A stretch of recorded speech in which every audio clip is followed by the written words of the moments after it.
What's up, you guys? Welcome back to my channel. I'm Amber Victoria. If you are new, go ahead and hit that subscribe button and that bell button so you'll be notified when I post new videos. Today I'm doing a quick sit down chit chat about my nursing career, just because I get a lot of questions about what I do as a nurse, as a NICU nurse. For those out there that don't know what NICU stands for, it stands for Neonatal Intensive Care Unit. This is my 1 year update because I've been a NICU nurse for a little bit over a year now. So I decided, since this is like my anniversary, I wanted to do a video about, you know, all that I do and what I see on the floor. So I got a few questions in, and then I jotted some stuff down that I feel like everybody, anybody watching might want to know also. So go ahead and give this video a thumbs up. So very quickly, I'm gonna do a quick background information for those that are new. I graduated from college with my nursing degree in May 2018. I got hired onto my job before I graduated, because you know, before you graduate, you apply, did the interview and everything, whatever. So by the time I graduated, I had to move to that city and take the NCLEX, and then I started in June of 2018. So while I was looking for a job in my last semester of nursing school, I didn't know if I wanted to be an ER nurse or a NICU nurse. And after hard deliberation and praying, I ended up deciding to be a NICU nurse because I've always loved babies, but I also love that adrenaline of like traumas and in the ER. But anyways, I went for the NICU, and I went for a level 4 NICU because I wanted it to be, you know, kind of upbeat, not bored with just feeders and growers. We are a more critical, surgical based unit. A lot of people think, oh, when I say I work at the NICU, they're like, oh, you work with babies, yay. And people forget that it's an ICU. It's an intensive care unit. Our babies are super sick. These are in no particular order. So first off, let's talk about the nurse to patient ratio.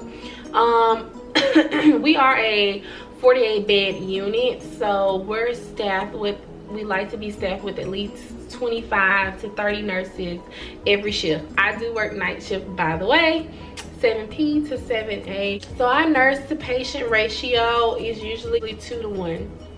If you have a really sick kid, you know, just got back from surgery or something, it's gonna be 1 to 1. Otherwise, you'll be 2 to 1, and then for short staff, you can get 3 patients. Okay, so somebody asked me, what do the levels mean? Because I said I'm a level 4 NICU nurse. So it starts at level 1, 2, 3, and 4, and really it's just like your patient acuity, like the type of patients that you receive. Level 1 is like your healthy babies, your nursery healthy babies. Then it just goes up from there. How do I like working in the NICU? I get that question all the time. Okay, I freaking love what I do. I love babies. Like, I just love babies. Like, some baby, we do get snuggly babies, like pretty healthy babies sometimes, that we can actually pick up and hold and snuggle and stuff like that. And then I just love taking care of the like micro preemies, and I just love working in the NICU. I can't see myself doing anything else. It can be fast paced sometimes, and then sometimes you have downtime. Did I know someone on the unit, or did I just apply and got the job? I did not know anyone where I work at now. I simply reached out to one of the recruiters, told them I wanted to work in the NICU. They told me to apply. I don't think any NICU positions were open at that time. I want to say I applied under PICU, but she transferred my application to the director in the NICU. I know a lot of people say, oh, you should start in med-surg. Bull crap. You do what you want to do, work wherever you want to work, go for it, apply. You just never know, because a lot of people that I know started out in specialty. So I don't know what my nursing teachers were talking about when they was like, you know, you gotta do med surg first. You do not. You do not. You do not. How would I describe my knowledge first starting out in a level 4 NICU? Just like any other nursing student, like you feel like you don't know crap. You know what I'm saying? You do all this studying, you pass the NCLEX, but when you actually get out there on the floor, it's like sometimes your mind just goes blank. You just feel like you're starting all over again. You learning everything all over again, hands on. So I feel like my knowledge, it was basic. You know, I knew all the basics and stuff, so I just had to learn how to apply it, and I had to learn how to do certain skills that they do where I am now. So it's a learning process. It's gonna always be a learning process. So don't be discouraged. Everybody feels this way when they first start out, I promise. So someone asked about our sickest babies. Well, y'all, we get such a wide range of babies. Like, first of all, our NICU, we take babies from birth to 2 years of age. So once they turn 2, we have to kick them out of our floor and they have to go to another floor in the hospital. So let's go into a few diagnoses that our kids have when they come to us, a level 4 NICU, just so y'all can have like a general idea. And this is not everything. This is just some things that I thought of right before I started this video. So we get babies that come in with different infections, that are like septic, birth defects, multiple congenital anomalies. Sorry if you're not like in the medical field and you probably don't know what the heck I'm talking about. I'm sorry. I might insert some pictures for some of this stuff just so you guys can see. We get babies on the ventilator that are intubated and on the ventilator, so you know it's breathing for them. We have babies that are on the high frequency ventilators like the oscillators. We have babies that are on CPAP, nasal cannula, and I just recently saw in the unit we did have a baby under an oxy hood, and that was my first time seeing that. We get a lot of GI babies for like gastroschisis. We get those on the regular gastroschisis babies, okay? Omphalocele, myelomeningocele, encephalocele. We get a lot of BPD, PPHN babies. We get a lot of neck babies, neck perf. We get a lot of diaphragmatic hernias, and they usually end up on ECMO. So yes, we do ECMO in the level 4 NICUs, and we also do aqueducts, which is basically dialysis for our babies. It's crazy, right? Like babies getting dialysis, their kidneys aren't functioning. We got kids that get ostomies, they get trachs. We have TEF and esophageal atresia babies all the time. Babies that have feeding intolerance. So sometimes we have to feed them through OG, NG, or they have to get a G-tube surgically for feeding. We get babies that have shunts. They have to get a shunt for hydrocephalus. Like the micropreemies are like the length of my hand, literally. Jaw distraction is a good one. Usually their chin or jaw is kind of pushed back, so they have to get it distracted out to help their airway. And then they have like these pins in their neck that have to get cranked every day. It's really interesting to see. So those are kind of like the things that we see in a level 4 NICU on a regular basis. As far as like the nurse, what do I do exactly? Of course, we give medications throughout the night, like antibiotics. They're on caffeine, they're on different drips, so we have to titrate drips sometimes, or they're on like dopamine, fentanyl, Versed, Cis, you know, just different drugs that paralyze our babies or sedate them so that they're not in pain. We give a lot of sildenafil, aka Viagra, for our babies because it helps their heart. Gabapentin, Lasix, Diarrhea, methadone, morphine, enalapril for their blood pressure. We have lots of multivitamins and electrolytes, Ativan. We do our assessments every shift and throughout the shift. If anything changes, we have nurse practitioners on the unit at all times, so we go to them whenever we need anything. We give blood transfusions a lot. We do feed our babies. Sometimes our babies can bottle feed. We change their diapers. We bathe them at night. We weigh them every night. Get IVs on them so we can run fluids. Sometimes they have other lines like a PICC line or a CVL or a UVC. We draw labs on our babies. I mentioned hanging fluids, I believe, like your TPN and lipids. We turn our patients every few hours. We help with the different procedures that surgery comes around to do.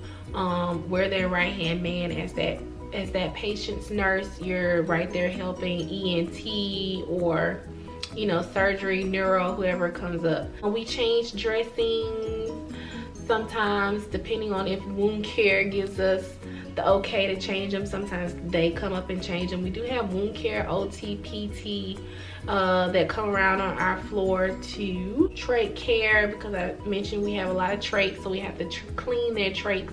Constant vitals, and we're charting constantly, hourly charting. We're being an advocate for our patients. We're talking to the parents, teaching the parents. We do like catheters. Sometimes we have to straight cath our baby. They get like Foley catheters. We do perform codes. Sometimes things change. Things get crazy and hectic real quick. You just never freaking know. It is an ICU. We do cold babies, you know, CPR on our babies, and we push epi and all that good stuff when they're crashing sometimes. And we also do post-mortem care. Sad to say, we do perform end of life care for our babies. You know, sometimes we have to withdraw on our babies. That can be sad. I know one of my questions on here is about, like, you know, how am I emotionally on the units, and it can be sad sometimes. It's not for everybody. It's a lot. It's a lot. It's a lot to handle emotionally. I'm good about, you know, keeping a straight face while I'm at work though. But I do think about my babies when I come home and stuff. It's crazy. Like, you really form a bond. So someone asked, how long was orientation? Where I am, the orientation was about 14 to 16 weeks. It was really long. I think everywhere is different. Like I said, I started in June 11th to be exact, and I didn't come off orientation till like late October, sometime in October. So yeah, long orientation, boo. You have to do orientation on days and nights. How comfortable am I now? I'm not comfortable. Never be comfortable. Don't get comfortable. It's always good to be scared, just a little bit, you know. Like, I'm not comfortable at all. Like, I'm comfortable around in my environment with my coworkers and stuff like that, but I'm always like a little scared. Like, I'm always like a little on edge while I'm at work, because you just never know what's gonna happen. Like, patient's length of stay, let's talk about that really quick. Our patients can usually stay with us for months, because they've got so much going on. They're having multiple surgeries. They're really sick. They will stay there for weeks, sometimes just weeks, go home. Sometimes months and months, and go home. Sometimes our babies are there for their full 2 years of life, and then they have to, you know, transition to another floor. This was interesting. We do have some babies that are in DHR custody. Some of our babies don't have parents, or, you know. So we do get like a lot of foster families that come up, and we have to teach them how to do things when they take the baby home. We've even had an abusive case before, and I admitted that baby. Y'all, I will never forget that admission, honey. The baby had been abused or whatever, and of course we have to report, or if anything suspect, we have to report. They got arrested on site.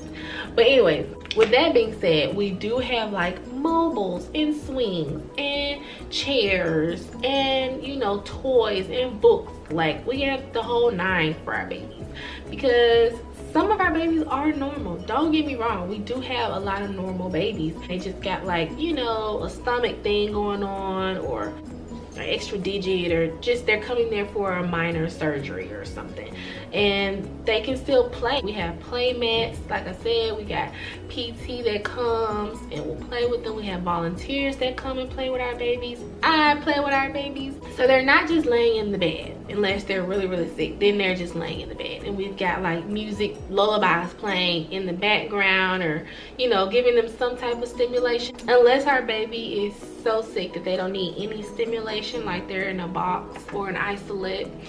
Beds on our unit, we do have isolates, so it's like a box that they're enclosed in. We have radiant warmers. We do have cribs. We got all size cribs. Field trips. So quickly, like I said, we do have a lot of surgeries, and if it's not a bedside surgery, they go on a field trip to the OR. If they have to get some radiology done, we take them down on a field trip to get CT, MRI, X-ray, those type of things, those type of testings done. I think that pretty much covers like what we see on the regular. If you have any further questions about nursing in general, nursing school, NICU, whatever, comment below. I'm gonna do some more nursing videos in my nursing segment on my channel, so stay tuned for that. Thanks so much for watching. Thanks for supporting me, and I will see you guys in my next video. Bye.